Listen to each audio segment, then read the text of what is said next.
Iran ने आज सुबह 10:47 पर इसराइल की सरहदों में फतह 2 मिज़ाइल दाग कर दिफाई सिस्टम्स की नई बुनियादें रख दी हैं।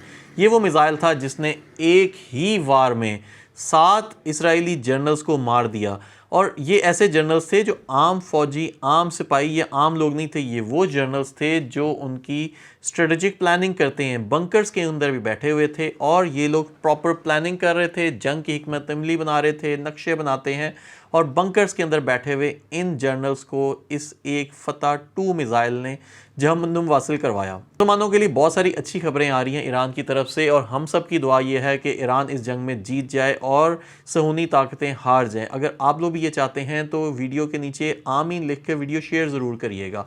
फतह 2 मिज़ाइल है क्या? ये इसमें इंटरसेप्टर्स की नाकामी नहीं कहना चाहिए इस हमले को, क्योंकि ये फिज़िक्स में कुछ नए रूल्स तय कर दिए फतह 2 ने। क्योंकि फतह 2 मिज़ाइल जो है ये माक 15 की स्पीड से ज़मीन की जो आउटर स्पेस है वहाँ से होता हुआ आता है। तो ये बेसिकली ज़मीन की जो एटमॉस्फेयर है उसको चीरता हुआ बाहर जाता है। बाहर निकल के माक 15 का मतलब होता है कि आवाज़ की रफ्तार से भी 15 गुना तेज़ रफ्तार से ये मिज़ाइल ट्रैवल करता है। और जब ये दुश्मन के इलाके में जाता है, जब interceptors, Israeli interceptors David sling, David iron Doom और आयरन बीम, 3 स्टेजेस के उनके इंटरसेप्टर्स होते हैं जो इसको रोकते हैं।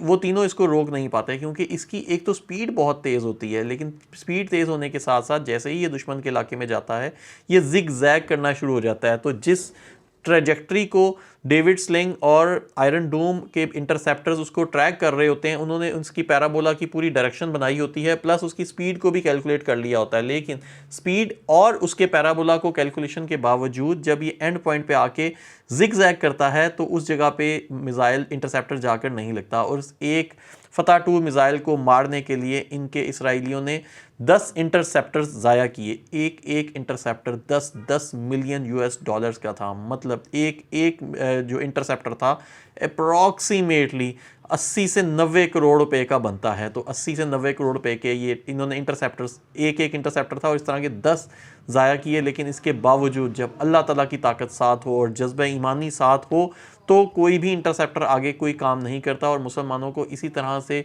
ईरान की एग्जांपल लेके आगे बाकी गल्फ़ कंट्रीज़ को भी मैं ये चाहूँगा कि इसी तरह से सूनी ताकतों के सामने खड़े होना चाहिए। अच्छा, ये मिज़ाइल बेसिकली रेडियो वेव्स की बजाय ऑप्टिकल सीकर से हदफ तक पहुंचता है, जिसकी वजह से इसे जैम करना पॉसिबल नहीं होता। अक्सर इंटरसेप्टर्स जो होते हैं वो आने वाले मिज़ाइल को जैम भी कर देते हैं, लेकिन इसको जैम भी नहीं किया जाता। फिर ये इतनी तेज़ स्पीड से क्योंकि आ रहा होता है, तो अक्सर ये भी कहा जाता है, चाइनीज़ और रशियंस ये कहते हैं कि अगर इसको इंटरसेप्टर आके टच कर भी ले, इसके अंदर हिट कर भी ले, तो इतनी तेज़ स्पीड होती है कि ये इसके कुछ ना कुछ टुकड़े, इसका कुछ ना कुछ एमुनिशन अपने टारगेट तक पहुंच जाता है। ये इस हद तक ख़तरनाक मिज़ाइल है। इसराइल के अपने दिफाई इदारे के नायब सदर ने तस्लीम किया है कि इन मिज़ाइलों को रोकना आज के दौर के सिस्टम्स की बस की बात नहीं है। अल्लाह ताला इसी तरह से ईरान को कामयाबियाँ देता रहे और मुसलमानों को दुश्मनों के ऊपर, यहूद व नसारा के ऊपर फ़तह देता रहे। आमीन। अगर आप लोग भी ये चाहते हैं तो वीडियो के नीचे आमीन लिख कर शेयर ज़रूर करिएगा।